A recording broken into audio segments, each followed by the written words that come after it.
Greetings from Geojit Financial.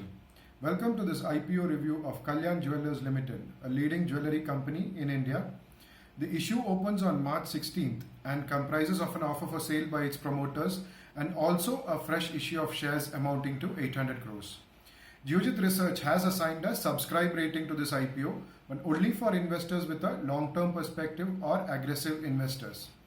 We are a bit circumspect on the short-term performance of the stock, and that is why this rating is limited to long-term investors. Let us now look at the company and its business. Kalyan Jewellers has an extensive pan-India presence and also 30 showrooms in the Middle East. It offers products ranging from daily wear jewellery to wedding jewellery. It also customizes its offerings based on the area in which its branch is located. It also has an online sales platform and various sales schemes to bring in more clients. So when you look at it, geographic diversification, product diversification, customized offerings and client diversification is taken care of in this business model. When you're looking at the industry potential, the industry is also likely to be driven by the Indians' continuing love affair with gold.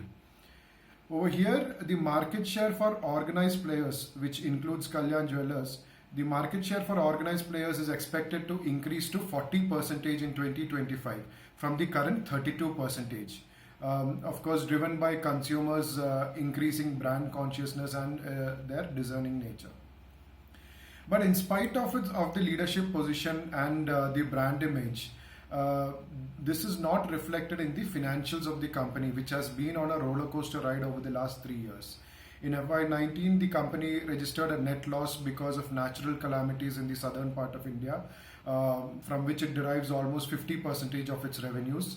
The COVID-19 related lockdowns, shutdowns, ban on gatherings, and also problems with its Middle East business resulted in a net loss in the first 9 months of FY21. The debt equity is also at 2.1, although this is expected to be brought down because the proceeds from the fresh issue of shares is proposed to be utilized to pare down debt. So potential investors in this IPO will have to keep track of the financials and how it is progressing in the future.